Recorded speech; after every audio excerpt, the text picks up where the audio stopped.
Cumprimento a igreja com a graça, a paz, o amor e a misericórdia do nosso Deus. Amém? Amados irmãos, abramos nossas Bíblias no livro do Apocalipse, capítulo de número 2, do versículo 8 ao 11.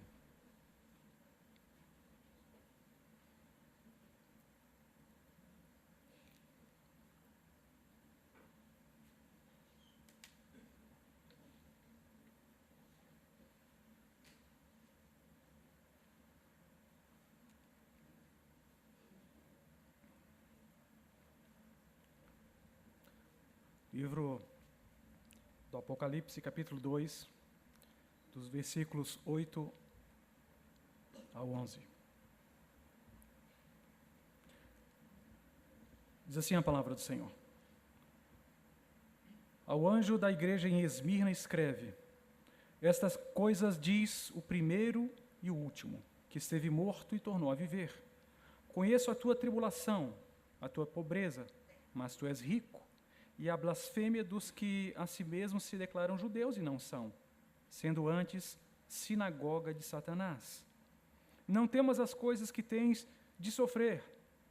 Eis que o diabo está para lançar em prisão alguns dentre vós, para ser dispostos à prova, e tereis tribulação de 10 dias.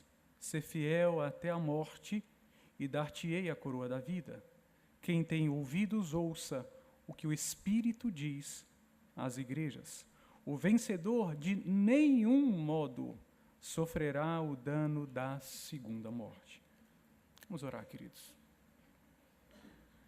Senhor nosso Deus, eis que estamos aqui em Tua casa, em Tua presença. E nós já temos, Senhor, apresentado cânticos de louvor e adoração ao Teu nome.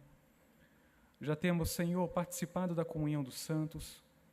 Já temos, Senhor, feito confissão de nossos pecados, já temos recebido de Tua parte o perdão. Mas, Senhor, ainda nos é necessário ouvirmos a Tua palavra.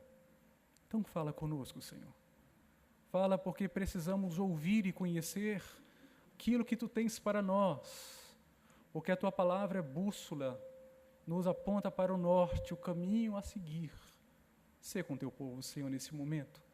Abençoa a minha vida, Senhor, de forma que eu seja fiel na exposição das sagradas letras.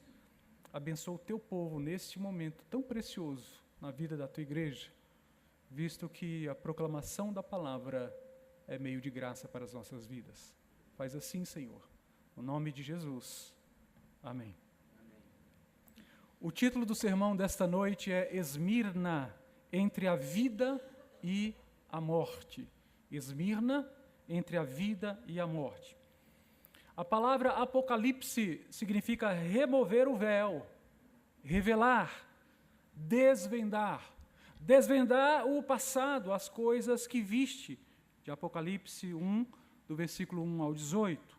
Desvendar o presente, as coisas que são, de Apocalipse 1 e 20 ao Apocalipse 3 e 22. Desvendar o futuro, as coisas que devem acontecer, do Apocalipse 4:1 ao Apocalipse 22 e 21.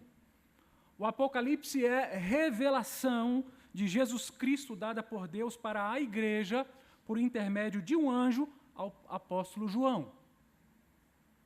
João está exilado na ilha de Patmos. Estamos aqui no ano 95 da era cristã. Domiciano é o imperador romano e com grande veemência perseguia a igreja do Senhor Jesus, comparado ao Nero que tanto perseguiu a igreja, aquele que foi responsável pela morte de Pedro e de Paulo. Domiciano foi chamado de Nero redivivo. A grande perseguição de Domiciano produziu muitos mártires. Multidões de cristãos foram assassinados, queimados vivos, crucificados, lançados às feras nas arenas. Foi um incalculável número de mortes. A igreja estava em grande agonia, pessoas se infiltravam nas comunidades para denunciar os cultos. Os cristãos eram acusados de práticas de antropofagia, canibalismo, por causa da ceia do Senhor. Eram também acusados de incesto por causa da comunhão dos santos. Sobretudo, eram acusados por não prestarem culto ao imperador. O imperador romano era tido como um deus e todas as províncias romanas tinham que prestar culto ao imperador. É neste contexto que Jesus se apresenta a João. Jesus é aquele que era e que há de vir, a fiel testemunha, o primogênito dos mortos, o soberano dos reis da terra. Jesus é aquele que nos ama, aquele que pelo seu sangue nos libertou de nossos pecados. Jesus é aquele que nos constituiu reino, aquele que nos fez sacerdotes para o seu Deus e Pai, aquele que vem nas nuvens e todo olho o verá. Jesus é o Todo-Poderoso, o Senhor Deus, o primeiro e o último, aquele que vive e esteve morto, aquele que está vivo pelos séculos dos séculos, aquele que tem as chaves da morte e do inferno. Jesus é aquele que passeia no meio dos 7 candeeiros, no meio das 7 igrejas. Jesus é o leão da tribo de Davi, o cordeiro que foi morto e venceu. É esse Senhor, o Jesus glorificado, que agora convida João a não olhar apenas para a realidade presente naquela ilha rochosa, desprovida de beleza e de árvores, a olhar não apenas para os trabalhos forçados a que estava sujeito, a não olhar tão apenas para os soldados romanos que o fustigavam, mas a olhar para a realidade espiritual e atemporal, a olhar para a eternidade que invadia a linha do tempo e do espaço, a olhar para o reino de Deus, que se justapunha à sua existência, ora ainda limitada, a encarar o porvir glorioso, estando ainda circunspecto ao presente doloroso. O livro do Apocalipse é uma carta de esperança, dirigida à igreja que estava enfrentando grande agonia e dor, exposta aos sofrimentos e à morte, a toda forma de perseguição e de torturas. O livro do Apocalipse revela a intervenção do Deus soberano, que reina em absoluto sobre a terra e dirige o negócio das nações. O livro do Apocalipse revela o Deus que domina todas as coisas, não havendo nem reino, nem império, seja humano ou infernal, que possa resisti-lo. O livro do Apocalipse está nos dizendo: não olhem para Roma, nem para a Babilônia, não olhem para a Síria, ou para a Pérsia, ou para os Estados Unidos, ou para a Alemanha, ou para a Coreia do Norte. Não olhem para a Coreia unificada. Olhem para Deus.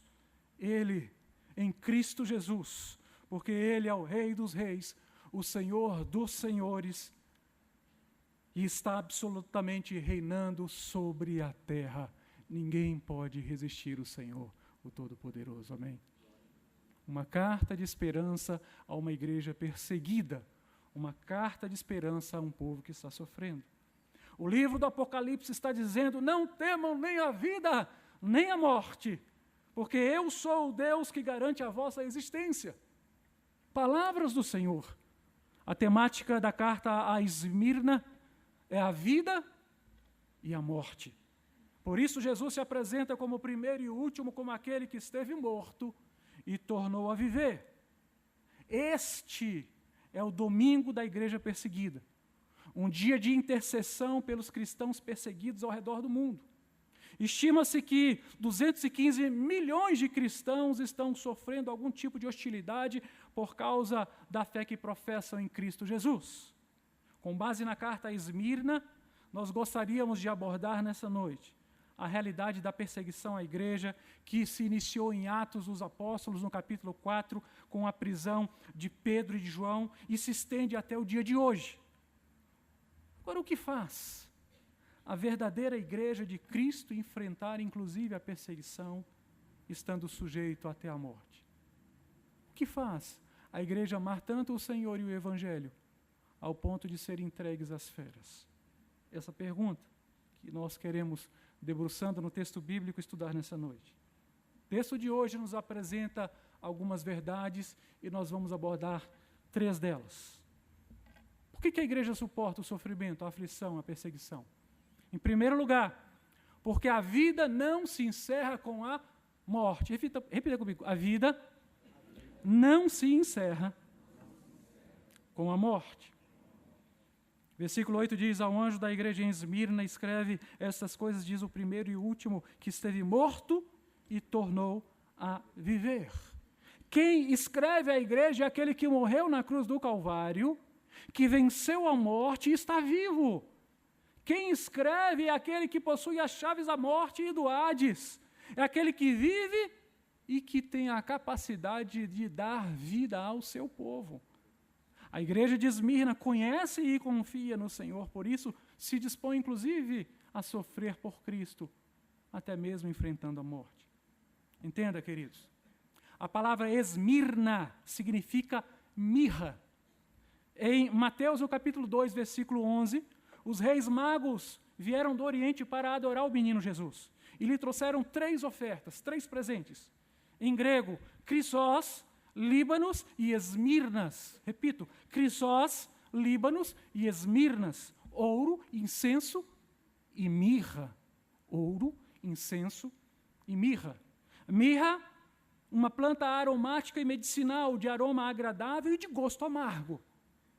Essas características da planta Esmirna se adequava perfeitamente à história vivida pela igreja, que exalava o bom perfume de Cristo e que, por isso, sofria grande amargor, grande perseguição, estava em grande tribulação.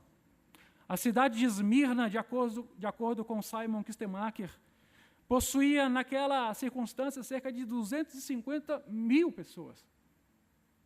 Um grande número para aquela época. Possuía um porto que a projetou a metrópole comercial na época. Próspera devido às terras férteis, construiu um templo ao imperador romano e gabava-se do seu culto ao imperador. A cidade possuía belos edifícios. Tais edifícios eram construídos em forma de coroas, trazendo maior imponência à cidade. Jesus usa essa questão para falar da coroa da vida. A verdadeira coroa não é aquela que está nos prédios, mas é aquela coroa que o Senhor dá. Possuía templo aos deuses gregos, destacando-se Zeus, Poseidon, Cibele e Artemis. Havia ali um considerável número de judeus ricos que faziam oposição à igreja do Senhor, e Jesus os chama de sinagoga de Satanás. Eram fanáticos judeus que não perdiam tempo para denunciar os cristãos. Mas a grande pergunta é, queridos, por que a igreja de Esmirna continuava fiel ao Senhor? Por quê? Porque acreditavam que a vida não se encerra com a morte. Não se encerra. Às vezes nós temos medo de morrer, porque não temos a certeza da salvação. Nós temos que orar ao Senhor e pedir a certeza da salvação. A palavra do Senhor diz que o Espírito de Deus testifica no nosso espírito que nós somos filhos de Deus. Peça ao Senhor isso em sua vida. Entenda o contexto. Domiciano estava prendendo, torturando e matando os irmãos de Esmirna. Porém, o máximo que ele poderia fazer era matar o corpo. Jesus disse em Mateus, no capítulo 10, versículo 28, não temais os que matam o corpo e não podem matar a alma. Temei antes aquele que pode fazer perecer no inferno, tanto a alma como o corpo. É a ele que nós devemos temer. Jesus estava dizendo ainda que a vida de vocês se torne em tribulação, em amargor, em sofrimento. Não desistam. Esmirna, não desista. Continue firme e perseverante, não desanime, porque o vosso sofrimento se encerra na morte, e depois da morte eu os aguardarei com vida. Por isso eles se mantinham fiéis. A carta a Esmirna é a menor das cartas, a mais breve, assim como o sofrimento da igreja também será breve, assim como a morte é breve. Segundo aos Coríntios, capítulo 4, versículo 17, o apóstolo Paulo escreveu, porque a nossa leve e momentânea tribulação produz para nós eterno peso de glória acima de toda a comparação. Não desista, igreja. Estamos sofrendo sim, mas nós cremos no Senhor que nos garante a vida. O que dizer de hoje? Hoje, o dia de domingo, o domingo da igreja perseguida, nós temos a realidade em torno do mundo de diversos grupos religiosos tão fanáticos quanto aqueles que compunham as sinagogas de Satanás. Se fôssemos falar dos grupos islâmicos, poderíamos citar, por exemplo, a Al-Qaeda, ativa no Oriente Médio e na África. O tema do domingo da igreja perseguida é a África. A Al-Qaeda atua também na África, na Ásia e no Oriente Médio. Lutam para a unificação do mundo muçulmano, responsável pela morte de milhões de cristãos. Destaque para o 11 de setembro de 2001, no ataque às Torres Gêmeas. Muitas pessoas já pereceram, muitos cristãos, pela mão desse grupo. O Estado Islâmico, o chamado ISIS, atua na Síria e no Iraque e lutou para restaurar a vontade de Alá na terra e defender a comunidade muçulmana contra os infiéis, que são todos os ocidentais, contra todos os cristãos. Responsável pela dizimação de vilas inteiras e da degradação do patrimônio histórico-cultural. O Talibã atua no Paquistão e no Afeganistão. Luta para retomar o poder no Afeganistão, também responsável pela morte de inúmeros cristãos. O Boko Haram lutam na Nigéria para destituir o atual governo e implantar o governo islâmico. Querem destruir os valores ocidentais, porque para eles são os valores ocidentais a fonte de todos os males. Teríamos tempo para falar em todos os extremistas religiosos, ou da Coreia do Norte, dos países totalitários que perseguem os cristãos. Somente em 2016, estima-se a morte de mais de 90 mil cristãos. É muita gente. 1 a cada 6 minutos morre um cristão sendo perseguido em torno do mundo, por ser fiel a Jesus. 63 mil pessoas foram mortas só na África.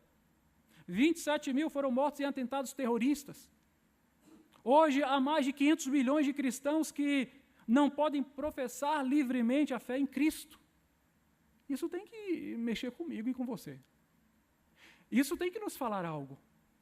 Tem que nos chamar a atenção. E por que essas pessoas, assim como a igreja em Esmirna, continuam fiéis? Porque eles acreditam que a vida não se encerra com a morte. E você acredita assim também? Crê que a vida não se encerra com a morte? Seria capaz de passar por tribulação, por perseguição? Pastor, não é a nossa realidade no Brasil? Sim, não é, mas e se viesse a ser? Teríamos a capacidade de enfrentar a perseguição, de nos colocarmos de frente com a morte, sermos fiéis ao Senhor. Segunda verdade que gostaríamos de tratar nessa noite. Toda tribulação tem um tempo determinado. Versículo 9 e versículo 10 dizem assim: conheço a tua tribulação, a tua pobreza, mas tu és rico, e a blasfêmia dos que a si mesmos se declaram judeus e não são, sendo antes sinagoga de Satanás. Não temas as coisas que tens de sofrer, eis que o diabo está para lançar em prisão alguns dentre vós, para serem dispostos à prova, e tereis tribulação de 10 dias, ser fiel até a morte, e dar-te-ei a coroa da vida. O Senhor estava dizendo para Esmirna: eu estou atento à tua tribulação. Eu estou atento à tua dor, ao teu sofrimento, Esmirna. Eu estou olhando para você.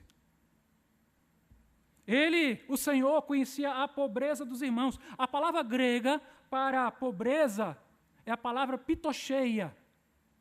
Esse termo indica a desprezível pobreza de um mendigo. Entendam qual era a situação que aquelas pessoas estavam vivendo em Esmirna. Por quê? Os irmãos de Esmirna estavam naquela condição porque seus bens lhes foram tirados, o emprego lhes era negado, tudo por serem cristãos. Por isso a pitocheia, a pobreza extrema. E se tudo nos fosse tirado? A nossa casa, os nossos bens, se te arrancasse da tua família, se arrancasse os teus filhos de você, como seria? É aí que o Senhor entra, dizendo com toda a qualidade com que Ele diz: eu conheço o que te fere, eu estou vendo a tua tribulação. A tribulação, o confisco dos teus bens, a tua pobreza extrema, eu estou vendo a blasfêmia, a acusação caluniosa daqueles que se dizem judeus e não são sinagoga de Satanás. Eu sei de tudo isso. Eu estou olhando, eu estou atento, eu estou observando, eu estou vendo. E essa, queridos, é a razão porque Esmirna não recebe exortações do Senhor Jesus. Apenas 2 cartas não recebem exortações, Esmirna e Filadélfia. Esmirna, mesmo pobreza, na pobreza extrema, continuou sendo fiel ao Senhor de Nazaré. Aleluia. Será que nós conseguiríamos também sermos fiéis? Será que seríamos um crente de Esmirna? Enfrentaríamos a tudo e a todos por amor do bom Senhor que por nós morreu na cruz? Será? Se às vezes por tão pouco, e não raras vezes, o pouco sofrimento que nós temos nos afasta da igreja e do Senhor. Não é verdade? Hoje eu não vou para a igreja. Por que não vai? Não quero. A minha unha do dedinho mindinho está doendo um pouquinho. Eu vou ficar em casa. Eu vou ver o Fantástico. Como se o Fantástico fosse a coisa boa de 20 anos atrás, não é, queridos? A gente precisa pensar nisso. Louvado seja o Senhor. A igreja em Esmirna estava focada na cruz, porque estava entre a vida e a morte. Por isso ela se mantém fiel na tribulação, por isso ela continua, porque ela sabia que a sua tribulação, por mais severa que fosse, tinha um prazo determinado, tinha um fim. Talvez você hoje esteja vivendo uma tribulação pessoal. Mas sabe, em nome de Cristo Jesus e na autoridade do Espírito Santo eu te falo, a tua tribulação tem tempo determinado. Aleluia. Louvado seja o Senhor. Aí Jesus vem e diz para mim e para você, não temas as coisas que tens de sofrer. Não temas. Você consegue ouvir a voz do Senhor. Não temas. Jesus explica que o sofrimento é temporário e logo acaba. Passa. Entenda o contexto, o diabo estava trabalhando, uma guerra espiritual e cósmica acontecendo, mas nós não somos maniqueístas, nós não cremos em 2 forças opostas que lutam e a gente não sabe qual será o futuro. Não, nós cremos no Deus que é todo-poderoso, o diabo tem um poder limitadíssimo e o Senhor é o todo-poderoso, Ele governa e reina em absoluto. E é Ele que diz, não tema. Podemos confiar no Senhor como Esmirna. Era uma prova para a igreja. Vocês serão colocados à prova. E nós, quando formos colocados à prova, resistiremos, nos manteremos fiéis. O Senhor diz, a tribulação será de 10 dias, serão presos por 10 dias. 10 dias significa um tempo fechado, completo em si mesmo, determinado pelo Senhor. Nada passa da vontade do nosso Deus. Amém. Você crê assim, querido? Louvado seja o Senhor. O Senhor está dizendo para mim e para você, a tua dor vai passar. A tua tribulação, igreja, vai passar. Não há tribulação que não tenha tempo determinado. Jesus os insta a não temerem, mesmo estando travando uma guerra espiritual contra Satanás, que incitaria as autoridades locais contra eles, levando-os à prisão e à morte. A igreja de hoje está sendo perseguida neste momento. E nós não podemos fechar os nossos olhos para essa realidade. Não. Não podemos. Nós podemos clamar ao Senhor para que os dias de tribulação sejam aliviados, sejam abreviados. Podemos sim. Nós podemos nos importar com os sofrimentos da igreja perseguida. Pessoas estão sendo arrancadas de suas famílias, expostas a toda espécie de barbárie. Meninas estão sendo tiradas de suas mães para a escravidão sexual por serem cristãs. Sabemos que vai passar, sabemos sim. Mas enquanto não passa, temos que nos envolver.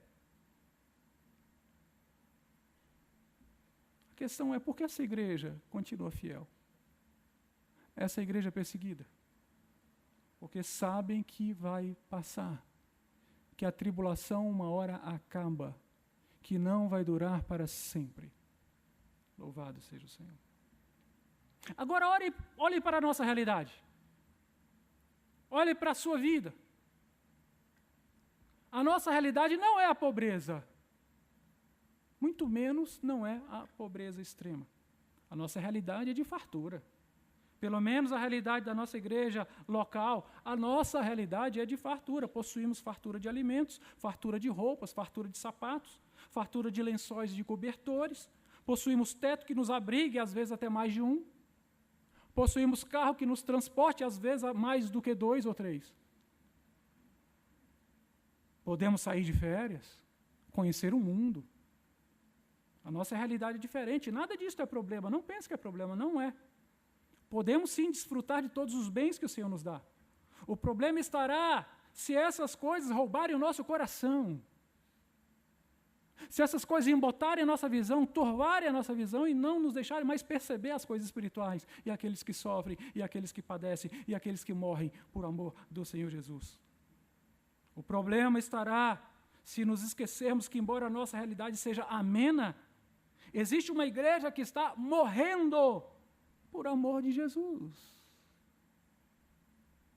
Se não chorarmos com os que choram, se não lamentarmos pelos que neste exato momento estão padecendo, é porque já teremos perdido o nosso coração. Aí a gente tem que falar misericórdia, Senhor. Nós deveríamos orar pela igreja perseguida todos os dias. Quem sabe a partir de hoje passemos a fazer assim. Posso ouvir um amém? Amém. Graças a Deus. Pelo amor de Deus, não finja que nada está acontecendo. Você se importa? Se um único membro da igreja do Senhor Jesus padece, toda a igreja está padecendo. Já foi falado isso hoje pela manhã. Todos estamos sofrendo. O que o Espírito está dizendo para nós nesta hora? Ele está dizendo: não se distraia.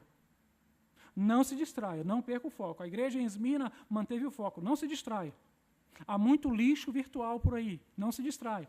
Há muito lixo que rouba a nossa atenção e a nossa mente. Há muito Facebook, há muito WhatsApp, há muito Instagram, há muita televisão, há muito cinema, há muito de tudo. Há muita internet. Havia um lugar fora de Jerusalém, o Vale de Inom, que era denominado de Guiena, que era um lugar onde todo o lixo de Jerusalém era jogado, e o enxofre mantinha o fogo aceso. E o lixo era jogado fora no Guiena. Cuidado para você não estar transformando a sua mente num Guiena. Cuidado. Lembre-se da igreja perseguida, mantenha o foco. Amém. Terceira verdade. A verdadeira vida começa após a morte. A verdadeira vida começa após a morte. Versículo 11. Quem tem ouvidos, ouça o que o Espírito diz às igrejas. O vencedor de nenhum modo sofrerá o dano da segunda morte. Louvado seja o Senhor. Nós fomos criados para não morrermos, para não deixarmos de existir. Eclesiastes, no capítulo 3, versículo 11, diz o Senhor: tudo fez Deus formoso no seu devido tempo. Também pôs a eternidade dentro do homem, sem que este possa descobrir as obras que Deus fez desde o princípio até o fim. Pôs a eternidade dentro de nós. A questão é onde passaremos a eternidade. Esmirna estava entre a vida e a morte. E é nesse contexto que Jesus traz a garantia de que de nenhum modo os vencedores sofreriam o dano da segunda morte. A garantia de Cristo. Entendam, à morte física, os cristãos de Esmirna estavam sujeitos. Ou seja, à primeira morte. Mas não à segunda morte. Aí vem aquela pergunta: pastor, o que é a segunda morte? Vejamos. Apocalipse, capítulo 19, versículos 19 e 20 diz: e vi a besta e os reis da terra com seus exércitos congregados para pelejarem contra aquele que estava montado no cavalo e contra o seu exército. Mas a besta foi aprisionada e com ela o falso profeta que, com os sinais feitos diante dela, seduziu aqueles que receberam a marca da besta e eram os adoradores da sua imagem. Os dois foram lançados vivos dentro do lago de fogo e enxofre. Isto é a segunda morte. O que é a segunda morte? Apocalipse 20, versículo 10. O diabo, o sedutor deles, foi lançado para dentro do lago de fogo e enxofre, onde já se encontram não só a besta, como também o falso profeta, e serão atormentados de dia e de noite pelos séculos dos séculos. Isto é a segunda morte. O que é a segunda morte? Apocalipse capítulo 20, versículos 11 a 19. Vi um grande trono branco e aquele que nele se assenta, de cuja presença fugiram o céu e a terra, e não se achou lugar para eles. Vi também os mortos, os grandes e pequenos, postos de pé diante do trono. Então se abriram os livros, ainda outro livro, o livro da vida foi aberto. E os mortos foram julgados segundo as suas obras, conforme o que se acha escrito nos livros. A morte e o além entregaram os mortos que nele havia. E foram julgados um por um, segundo as suas obras. Então a morte e o inferno foram lançados para dentro do lago de fogo. Esta é a segunda morte, o lago de fogo. E se alguém não foi achado inscrito no livro da vida, esse foi lançado para dentro do lago de fogo. Eis aí a segunda morte. E a ausência do Senhor. O que Jesus está falando para nós? Mais uma vez. O vencedor de nenhum modo. Quando a Bíblia fala nenhum, é porque é nenhum. De nenhum modo sofrerá o dano da segunda morte. O que o Senhor está dizendo? Ele está dizendo: Esmirna, sei que você está sofrendo, mas mesmo em meio ao teu sofrimento, tu tens permanecido fiel. O Senhor está dizendo: Esmirna, seja firme, porque ainda que tenha que enfrentar a primeira morte, de nenhum modo passarás pelo dano da segunda morte. O Senhor está dizendo: Esmirna, eu estou com você na tua tribulação.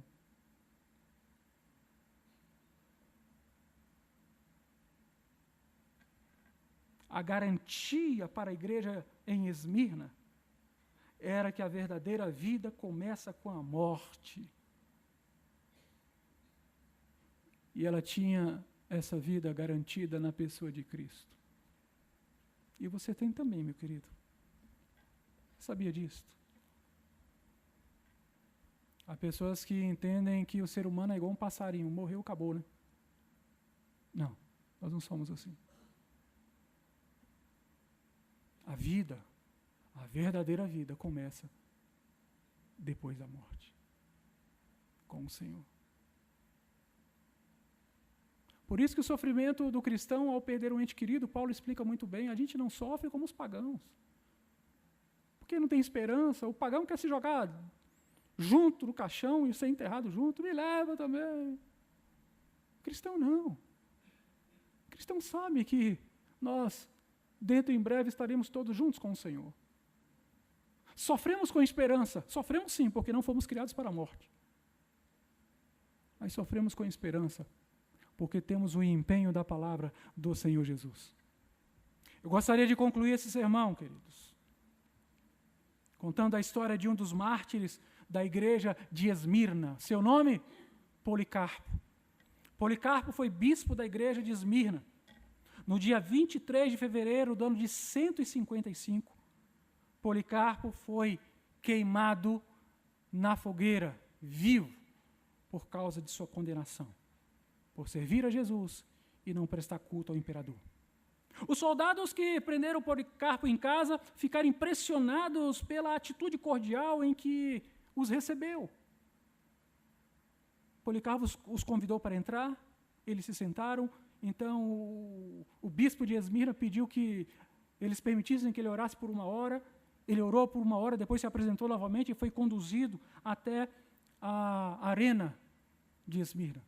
Chegando ali, os soldados o despiram, o amarraram na coluna de madeira sobre uma pilha de lenha que foi trazida pelos judeus. Diga-se de passagem. O procônsul de Esmirna desafiou Policarpo a blasfemar contra Jesus, para que, se assim o fizesse, imediatamente seria solto. Ao que Policarpo respondeu: servi a Cristo por 86 anos, e ele nunca me fez mal nenhum. Como posso blasfemar meu rei, que me salvou? E atearam fogo, e à medida que o fogo consumia o corpo de Policarpo, ele cantava louvores e pregava a ressurreição dos mortos. Com certeza, ele que foi discípulo de João, se lembrava das palavras do bom mestre que dizia: o vencedor de modo nenhum sofrerá o dano da segunda morte. Louvado seja o Senhor. Louvado seja. Queridos irmãos, a história de Esmirna se repete hoje ao redor do mundo. Pode não ser a nossa realidade aqui na cidade de Brasília, mas Esmirna continua acontecendo. Esmirna está sendo perseguida, seja na África, seja na Ásia, seja na Oceania, seja na Europa, seja aqui na América. A igreja do Senhor continua sendo perseguida. Há cristãos morrendo, padecendo por amor do Senhor. E o mínimo que nós podemos fazer é nos importar. O mínimo. Podemos orar por eles. Podemos contribuir financeiramente com a igreja perseguida. Podemos enviar missionários. Podemos ir. Podemos conhecer o sofrimento deles e divulgar. O que nós não podemos fazer é permanecer inertes. Isso não. Talvez a morte por amor a Cristo não seja hoje a sua realidade. Mas a vida por amor de Cristo tem que ser. Tão difícil quanto morrer por Cristo é viver por Cristo. No seu trabalho, na sua faculdade, na sua escola, na sua vizinhança, por onde quer que você esteja. Se não morremos por Jesus, vivamos por Ele. E nos lembremos daqueles que por Ele sofrem. A morte, a vida não se encerra na morte. A tribulação tem um tempo determinado. E a verdadeira vida começa depois da morte. Essa é a nossa garantia. Que nós possamos aplicar o nosso coração por esses que sofrem, clamando ao Senhor. Curve a sua cabeça. Oremos. Senhor nosso Deus, aqui estamos, Senhor, diante de Ti. E por meio da Tua palavra que foi lida e proclamada nesta noite, Senhor, nós queremos apresentar o nosso coração. Oh, Senhor, eu sei que, embora não seja a realidade da igreja em Brasília, é a realidade de diversas famílias, diversas comunidades da fé ao redor do mundo estão sendo perseguidas, mortas, por amor de Ti. Toda espécie de males estão fazendo, Senhor. E nós clamamos a Ti, Senhor, visita essas pessoas que estão passando por tribulações, abrevia-lhes a dor, abrevia-lhes o sofrimento, Senhor. Tem misericórdia da Tua igreja, Senhor. Oh, Senhor, dá àqueles que terão que enfrentar a morte a mesma coragem de Policarpo. Dá-lhes, Senhor, a mesma ousadia, a mesma intrepidez e a mesma esperança. E que possam, mesmo na morte, serem testemunhos vivos do Teu amor. Oh, Senhor, faz assim. E visita a nossa igreja aqui, a nossa igreja local, para que nós, cada um de nós, movidos, ó Pai, por essa realidade, possamos orar, contribuir, fazer algo, Senhor, nos importarmos com essas pessoas que padecem. Tem misericórdia, Senhor. Continua falando com a Tua igreja e agindo em nosso meio e no nosso coração. Fala mais profundamente ainda, Senhor, a cada um de per si, aquilo que não pude fazê-lo, que o Teu Santo Espírito faça, para a glória do Teu próprio nome, no nome precioso de Jesus. Amém. Que Deus nos abençoe.